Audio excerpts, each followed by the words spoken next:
and he's going to house it. It's amazing. Absolutely amazing.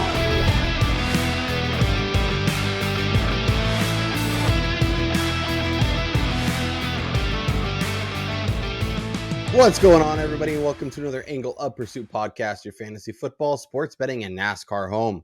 I am your host, Kyle Robert. You follow me on Twitter at NotoriousKRO. With me to break down last week's race, our hits, our misses, and everything in between, as well as preview the betting board this week, look at some drivers that we'll be targeting, and obviously get you set to attack at the betting window. It's Brian Twining. What's up, Brian? What's going on, Kyle? And yeah, there was a lot more misses than there were hits last weekend. Like we said, you and I were talking prior to recording, Denny Hamlin was the right pick. How the hell do they lose a lug nut in the gun? Because one of the misses was not having all four tires on the car. One of the hits was Cody Ware spinning around and hitting Denny Hamlin, collecting him. Like, the dude was freaking dominating the race. Yep. The wheel comes off coming out of the pits. They can't put one in lug nut on. And then he's working his way back through the field after starting in the back. He got all the way up to fourth. Yeah. And then Cody Ware is like, nah, dude, no, I'm going to spin around. You're going to go with me.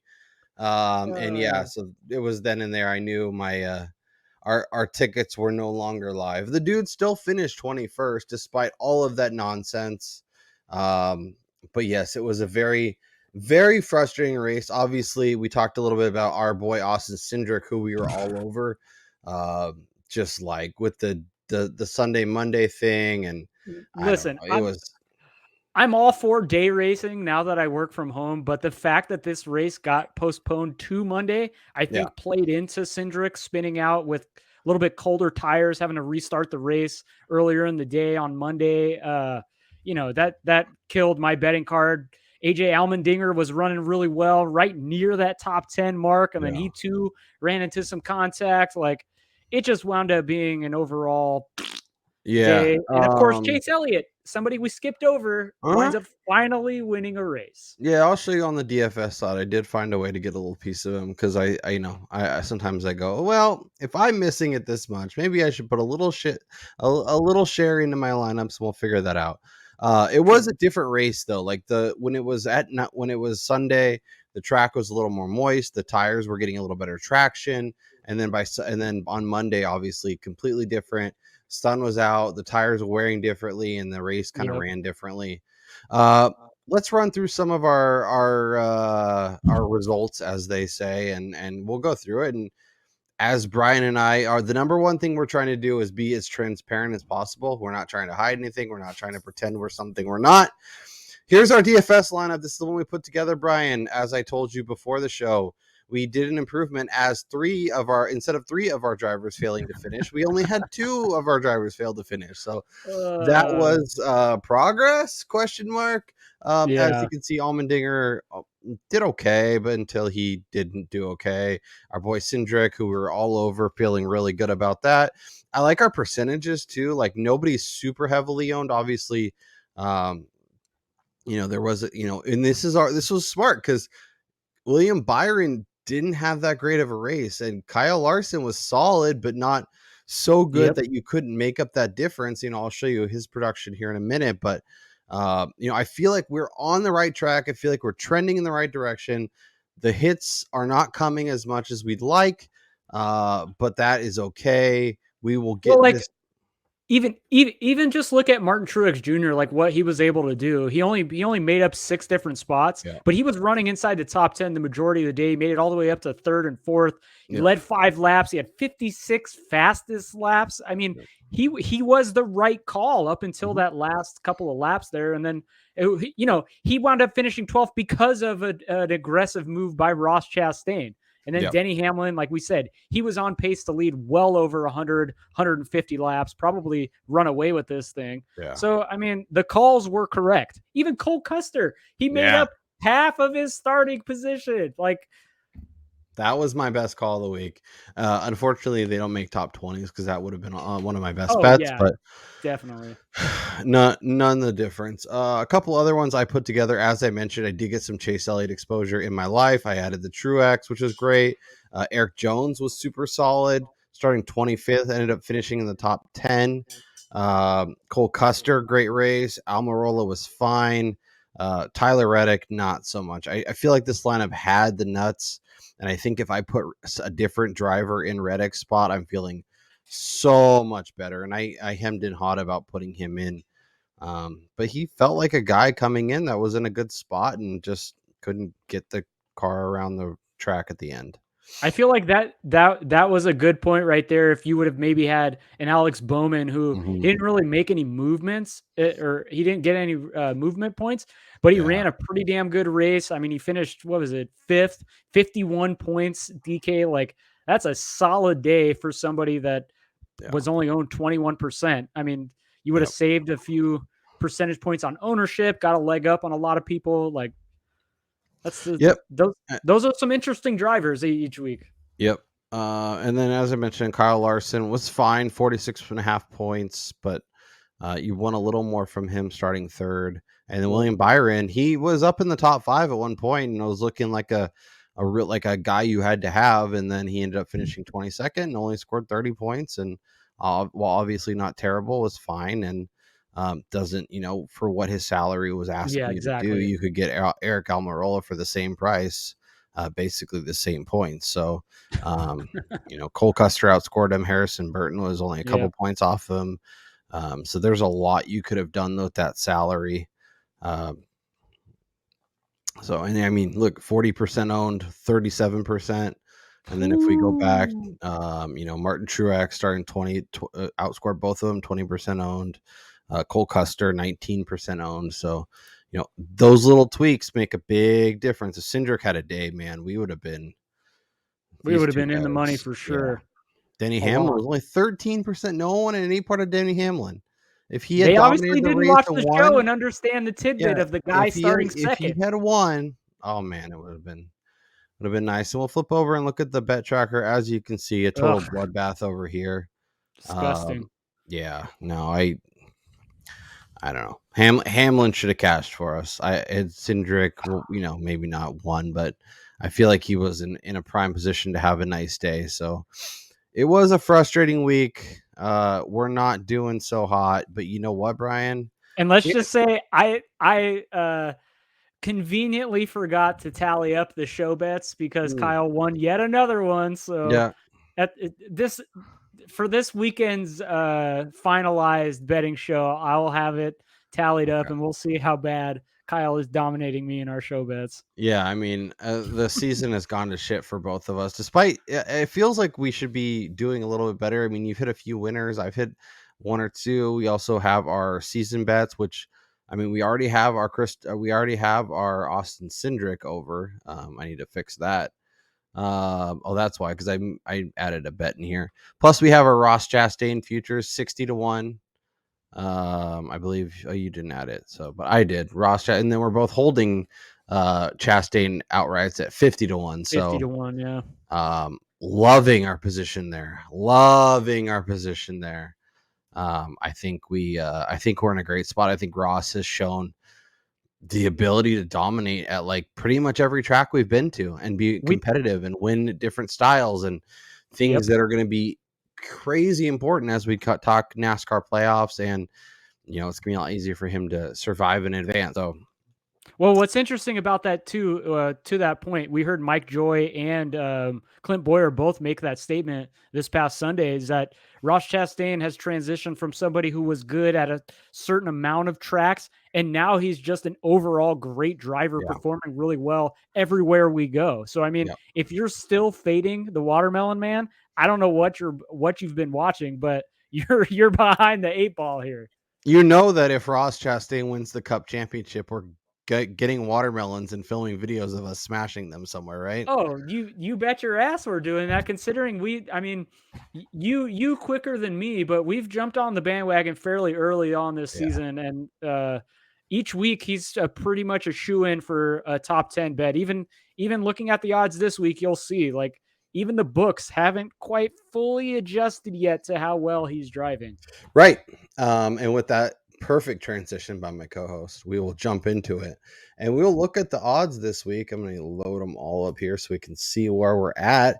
As you can see, Kyle Larson is your favorite, and for good reason. This guy dominates the track, and I know we hate to do this, Ryan, and I know we're not fans of attacking this high, but I am going to put Kyle Larson on the betting card this week. I think 5-1 is fine. I think anything inside there I would not be looking to get to. But I will add Kyle Larson at 5-1. Although he hasn't been quite as strong as we saw last year.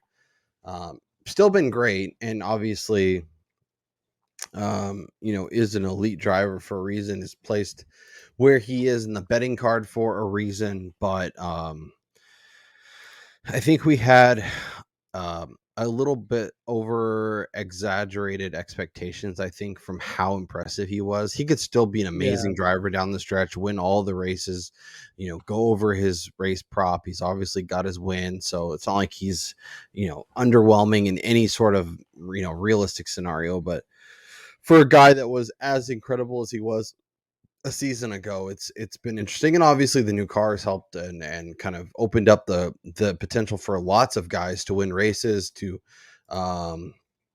dominate in the ways they have. And then so Larson, put him on the card, and away we go.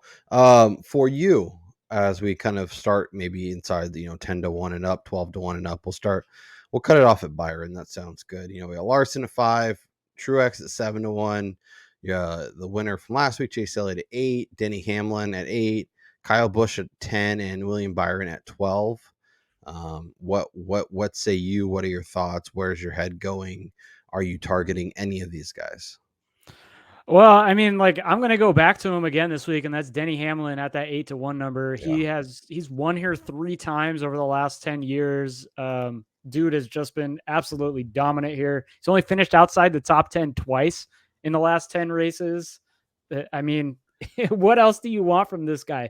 4 of his last 5 trips have been top 5 finishes. He looked great last week. Probably should have won, or not. You can't say should have in NASCAR, but could have won the race if it wasn't for a lost tire and another driver's mistake, not even his own. Right. So I think Hamlin is kind of on the right track, and you have to kind of look past those finishing results to get there. Think the point is, as much as we could be on the right track, we could have a car that is the best car on the track, and it can lose a wheel, and it could get ran into by somebody spinning out, and things out of the driver's control completely. And obviously they want to get into as best spot as they can, and they're trying to do everything they can to give themselves a shot to win.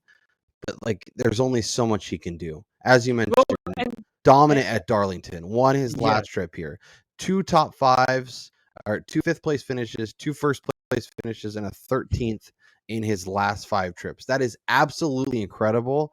And for a driver, like I said, I hate to pound the board, but my God, if you can get that 8-1 number, I think you throw it on the card, as I'm going to do now.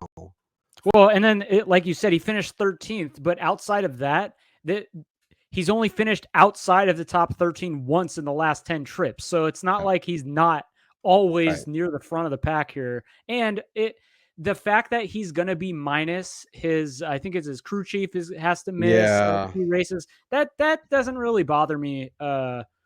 Especially with the more veteran drivers, I really don't think it affects them as much. Now, if this was like a rookie, like an Austin Cindric, maybe, but with a Denny Hamlin, who's now a car owner, I don't really think that's going to have too much of an effect on him come race day. I think that's a great point as well. And if you go by average rating over the last 6 races, he has the 4th best driver rating, just behind Kyle Larson, Kevin Harvick, and Martin Truex. Let's continue to scroll down the board and look at what Odds Checker has for us. As we go down, we got William Byron, we got Ross Chastain, our guy. Do we want to take a pit stop there and talk about him at 14-1 as another nice value? I mean, at this point, if you're not betting Ross Chastain every week, even a small unit play, you're missing out on potential value because each and every week we see this guy running inside the top 10 or probably closer to being a top 5 car almost every single race. So getting him at a number this low down the board, I mean, this long is good value, knowing that he's probably going to qualify inside the top 10. He's going to run inside that number pretty much the entirety of the race. And even live lines are probably going to be inside that 10-1 number. So you're getting the value now as opposed to waiting. Yeah. I think that's a great point. And too, like, he's running so good. Sorry, I didn't mean to cut you off. Good. I don't even care about past results. I mean, last year he finished 3rd here, and the year prior to that, and both races last year were 15th and 3rd finishes. But and I like to look at previous results, but only to a certain point. When a guy has clearly elevated and became a different driver, and we're in a brand new car, obviously you want to see what tracks. But as you pointed out with Mike Joy and Boyer's comments, he's elevated as a driver, and the tracks where he wasn't necessarily successful, even in the past, he's finding ways to be productive. So I think that makes a lot of sense. Kevin Harvick, 16-1, as I mentioned, one of the 4 guys who have a 100 or better average rating over the last 6 trips to here. It was 5th last year, 6th before, 1st in 2020, 3rd in 2020, another 1st in 2020. So like, he has been really, really strong at this track. And Brian, I know last year, he was kind of a guy that would always be like in that top 5 consideration, but never really felt like he could win. I feel like he's found some of that form from previous years this year, and has really been a contender to win a race or two. And at a track where he has this history, where he's looked this solid, I don't hate going to him at 16-1. Yeah, I mean, Kevin Harvick, like Denny Hamlin, has ran, extremely well here. Probably the best of any driver. He's top 10, each of the last 10 races here. He's finished 5th, 6th, 1st, 3rd, 1st, 4th, 4th in the last 7 trips here. I mean, when you're looking at the model of consistency, or as I like to call him, the most consistent, mediocre, consistent Sunday driver, Kevin Harvick is a great play, especially at that 16-1 number. But still, for me, I feel like he's better suited to be attacked in the placement odds, like top 5 or even top 10. If you can get that closer to like that -150, -125 number, maybe that's almost a guaranteed bet to happen. I mean, 100%. Nothing's guaranteed, but. And we have F1, hockey playoffs, NBA playoffs, MLB. There's ways to parlay some of those. You can go, some NHL shot props combined with a Kevin Harvick top 10, or do a little Max Verstappen, Kevin Harvick duo. There's some fun to be had in the parlay market. So if you want to get real reckless, those could be some nice ways to find a way to get around. Brian, we have a 22-1. I don't know if we really want to believe it. We have to look at what PointsBet really has. I'm adding that to the card for just a quarter of a unit, because if I can get have we confirmed that it's a real line? If I can get Ryan Blaney at any track at 22-1, I'm gonna bet it. I don't care where it is. Yeah. I'm going to go over to PointsBet right now and see what they actually have listed, because so I'm looking right now, he's 13-1. So that's not a real number. Come on. Sorry to burst your bubble, but as I said, I want to bet real numbers. I want to actually give people lines they can get to. That being said, Ryan Blaney is a guy we love, and if you can get him 12-14, I don't think it's a terrible bet. Yeah, it's a little bit more difficult at the legit line of 12-14, knowing he hasn't ran the greatest here. And I mean, he's a good enough driver to win at a track that he's never had much success at, but Penske's had some issues of late. They've kind of turned into the JGR the last couple of races. So it's a little bit harder to get to him. But of course, like you and I talked last week, I won't bet Blaney and he'll wind up winning a race and I'll regret it forever. So, yep. Yeah, Blaney and Bell are going to win one of these races. Christopher Bell down here at 30. And we're going to be not there, but it's interesting to see. Look, Ross Chastain's moving up the betting board. So above William Byron, above Ryan Blaney, above Alex Bowman. Something that if I'd have told you when we did our season preview that he would be one of those guys, I don't think you would have believed it. So, Yeah. But yeah, I did want to verify, because when I see the odds between 12 and 14 and there's a 22 out there, sometimes people hang weird lines. And if you have access to it, obviously hammer that shit. But anyways, we have a Christopher Bell at 35. That's not nothing. That's a pretty intriguing number. Especially when 28 to 30 is kind of the number. If you know, obviously, getting 5 to 10 instead of going from 30 to 35 isn't quite the same, but that is a compelling number. Do we get a Matt DiBenedetto sighting this week? Oh, I gotta check into this. Oh, I gotta see that. I would love to see some Matt D. I missed him in the Cup Series this year. Okay, He's been entry list. Is he taking a seat from somebody for the week? I bet he is. Although he's not on any other sites, so no, he is not entered to race in this. Yeah, I don't know what we're doing here. It's Who like is posting those? Let's see. We got a BetMGM and Unibet or Borgata. I don't know. Yeah. Anyway, so those people are fired. And then what are we? Odds Checker is really letting us down. Eric Jones is here 40 to 1, and they have him up here at 100 for some reason. I don't know what's going on. Yeah, but no, even Eric Jones at 40 to 1. I'm actually going to add that for just a quarter unit. Sure. He's been pretty good at this track. He's kind of a long shot, but he's running really well of late. He's gotten 2 back into that top 10s this year. Yeah, he's gotten back into that form that we wanted him to be in last year when we were getting him in the top 10 market, and he was just horrendous. I thought I had some optimism that he could rebound a little bit this year, and he's definitely done that. He's gotten some top 10s. He's been an interesting play on DraftKings, and obviously if you can get solid bets or some interesting head-to-heads, he's a good way to attack. So I think that makes sense. Well, and he's one of only 5 drivers to win the last 10 times at the Lady in Black. He won back in 2019. Prior to last year's 2 shitty ass results, he had finished top 10 in his first 6 trips to this track driving for JGR. So I mean, he's got the history here, and he's running really, really good entering the race. So getting him at that 40 to 1 number, if he qualifies good again, you're looking at some odds that are probably going to drop around that 30 or 25 to 1. So you're just getting value. And a lot of times, like we talked about, you bet the number as opposed to the driver. 100%. Flipping over to Action Network to see if we can get some good numbers for the finishing positions. Let's go here. Yeah, no, that's a great point. And then as a reminder, before we keep moving along, we are on the march to 500 subs. We're almost to 400. So if we can get another 108 more as of right now, we will be giving away this signed Christopher Bell mini helmet.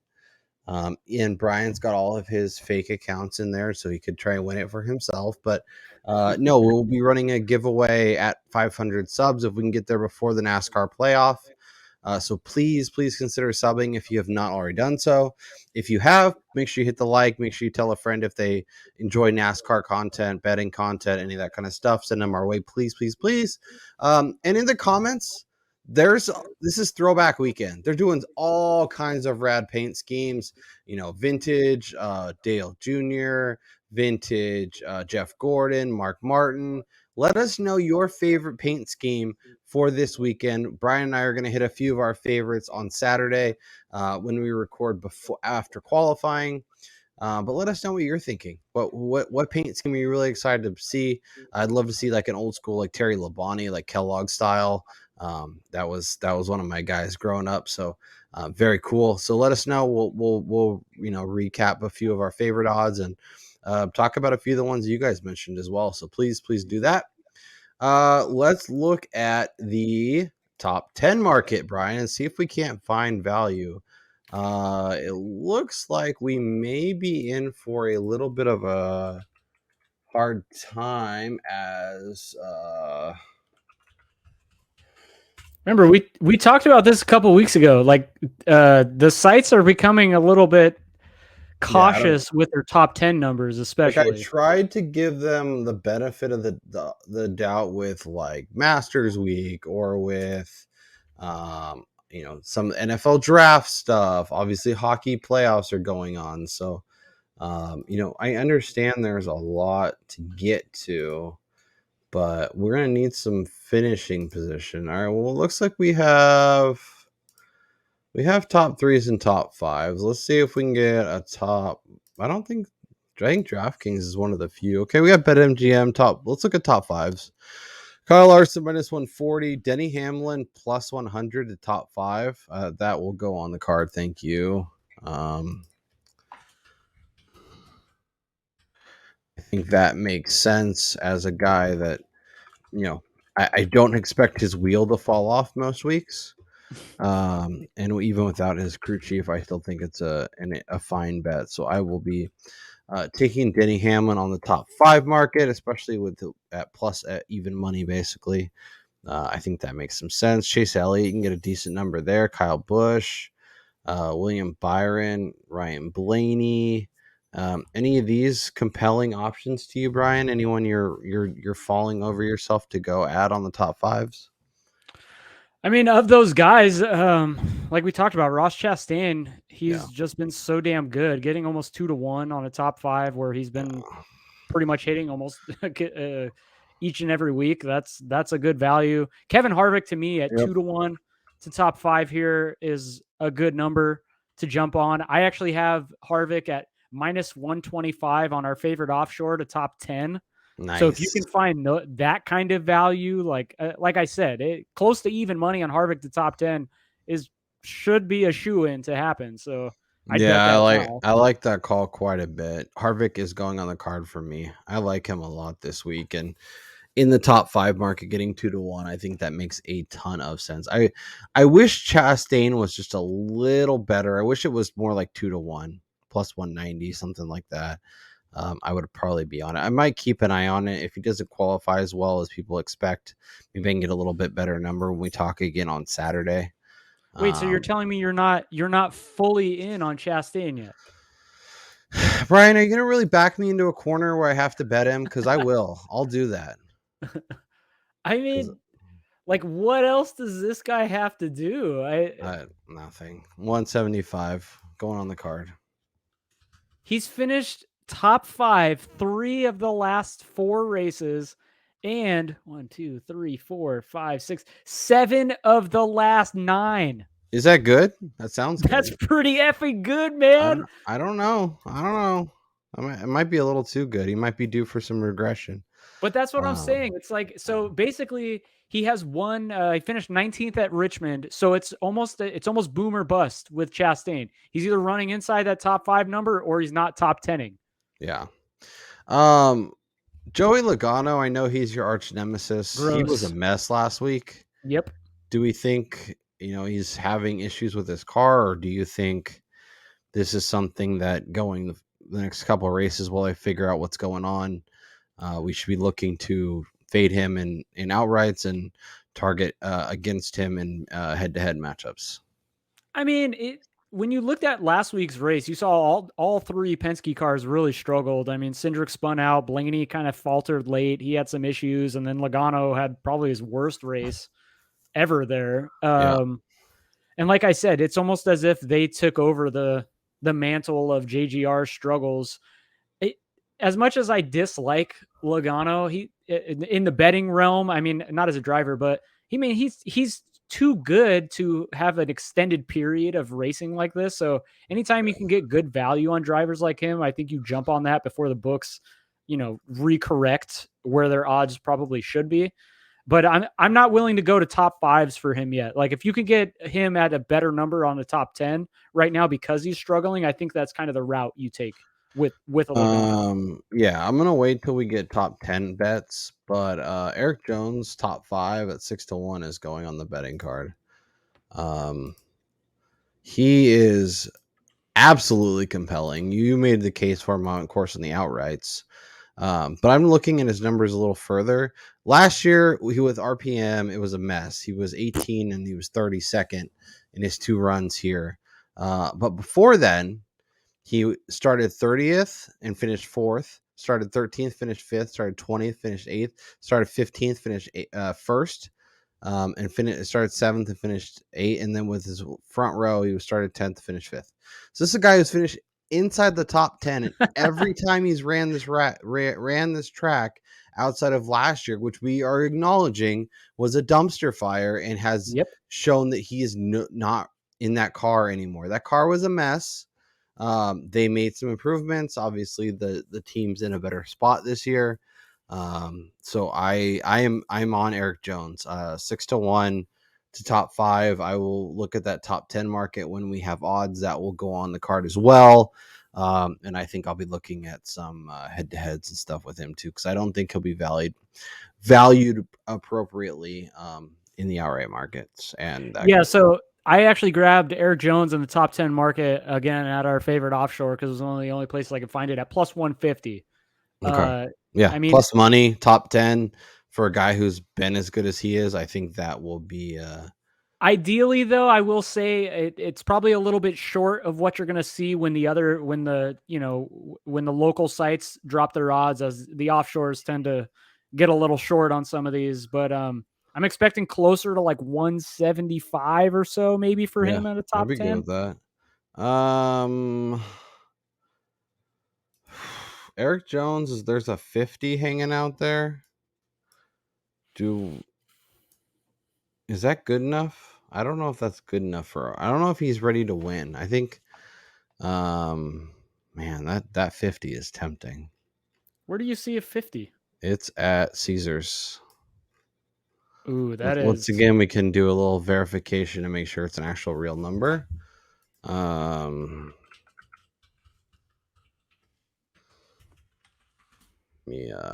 I know everybody loves to hear us typing and Googling, but I do want to give real numbers. So I want to make sure that I'm giving you, let's see. I want to make sure that I am giving you real numbers that are actually in the market. And I just want to see. There we go. Thank you. I don't need this. Thanks. While Kyle's searching for that, I'll throw out another name this week who could surprise, and that's Austin Dillon, who he's ran really well here. Two top 10s in 2 of the last 3 races. He's finished 11th or better 4 times in the last 6 trips here. He's been kind of wishy-washy this season overall, but I mean, he's a driver who's obviously has the ability to run inside that top 10 spot and could surprise this week at a longer odds than we normally see with him. So confirmed, Eric Jones 50-1. I'm gonna throw it on the card at a quarter unit, but it's going on the card. I have it on the card quarter just unit. For gigs. Yep. If I think he is good enough to top 5, I will take 10 times the odds, 12 times the odds, and take a shot on it outright, because I think it is worth my time. Obviously, I don't think he's as good of a bet as Denny Hamlin and Kyle Larson, but there's a reason why Kyle Larson's 5-1 and he's 50-1. I don't think I would bet it at 40. I think that's just a little too short. I think I'd want 45 or better. But that's where my head goes. I could be completely wrong. You could absolutely dominate the race and you get it at any number. You're happy. He could also be a train wreck and be mad that you bet him at any number. So it's all perspective there, Brian. Yeah, it's interesting, real quick, talking about Eric Jones, staying on him real fast. You see him and Austin Dillon are separated by only like 1 point. Dillon is 30-1 on DK. Jones is 40-1. And their top 5 numbers are astronomically different. Austin Dillon is 3-1, whereas Eric Jones is 5-1 on DK. Like, it's truly wild. Those streets are insane. I am taking Kevin Harvick in a head-to-head over Tyler Reddick at -105. The wrong driver is favored in my opinion, and I will take that candy, please. Thank you.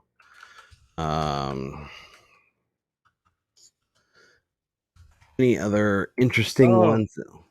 Eric Jones over Chris Buescher. I hate doing it. I'd love to do it. The Buescher is kicking ass this year, but I got to take Eric Jones here, -105.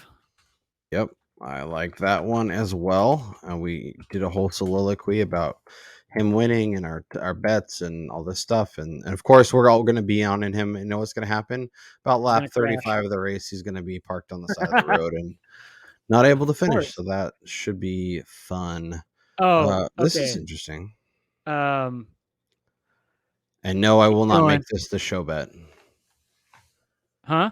I will not make Joey Logano versus Ross Chastain the show bet. Yeah, one more below Denny Hamlin versus Chase Elliott. I can't pass up plus money with Christopher Bell going up against Chase Briscoe. I know Bell hasn't been the most consistent this season, but anytime I get plus money with one of my favorite drivers, I'm going to take that. Where are we looking? Oh, maybe it's a little bit further down. Christopher Bell. I don't see Christopher. Oh, where are you on? I'm on DraftKings. Are you on featured matchups or driver props? I'm on driver props. Should we go back to featured matchups? Huh, I'm on driver props too. Interesting. I have Christopher Bell. Here we go. There you go, right there. Yeah, no, I like that. I like that a lot. So I've added 3 head-to-heads. I got Harvick over Reddick. I got Jones over Buescher, and I added Chastain over Logano. I know that's kind of your brand, Brian, but I will step on your toes a little bit to fade Joey Logano this week. By the way. Yeah, I like this too. Oh, I'm gonna piggyback on us picking on Joey Logano, and I'm gonna take Kevin Harvick over Logano. I love it. -105. Again, the wrong driver is favored here. Yep, I will take that as well. So I'm sorry to Eric Jones. I'm sorry to Ross Chastain, and I'm sorry to Kevin Harvick, who will be all parked on the side of the road before the race is over. Well, no, because we'll probably have them in our DFS lineup. It'll only be one of them who doesn't finish the race. Remember, we're getting better each and every week. That's true. It was 3 last week. It was 2 this week. So yeah, 1. We'll definitely progressing. So one of the 3. If you want to play roulette wheel and figure out who's not going to finish the race, good luck to you. Okay, Brian, we went through all of the odds. We found some props. We found some head-to-heads. We found some fun stuff. As I mentioned, make sure you subscribe, like the video, hit all the stuff. Let us know down in the comments your favorite paint scheme for Sunday's race at Darlington. With that being said, Brian, before qualifying, I need one thing and one thing only. What is your best bet for the Goodyear 400? Goodyear 400, 293 laps. Ooh, we're going to be racing around Darlington. What's your best bet for this week? Like I said, anytime I can get even money with somebody as good as this guy, I'm going to do it. Christopher Bell over Chase Briscoe. Bell is too good of a driver to be offered at this price, I think, and that's the reason why I'm going with it. It's based on value here. He's finished top 10 in 2 of the last 3 races. He finished 4th last week. He's actually top 10 in 4 of the last 6, kind of reaching that level of driving that we expected entering the season, whereas Chase Briscoe has been kind of a little bit more rocky over the last few weeks. So give me Christopher Bell at plus 105 for 2 units as my best bet as we talk early in the week. As an homage to you, sir, a bet that I'm sure will make you smile, I will take Kevin Harvick over Joey Logano at -105. We've talked about Logano's struggles. the issues they had with the car, the amount of excitement I have for Kevin Harvick this week. I generally think he can win the race. I think his top 5 bet is absolutely something that I will be betting. I'm obviously targeting him in a couple of matchups, but over Logano feels like a great opportunity, especially at minus 105. I think the wrong guy's favorite. I just, that's how it is. So that will be my best bet for this week. As I mentioned, we will be back on Saturday. We will record post qualifying. It will be in your feed on Sunday morning. So make sure you subscribe, turn on the bell notification if you want to know when the video goes live. And let us know down in the comments your favorite driver's paint scheme for Sunday's throwback paint scheme race. That's Brian Twining. I'm Kyle Robert. You guys enjoy the rest of your week, win some bets, and we'll talk to you on Sunday.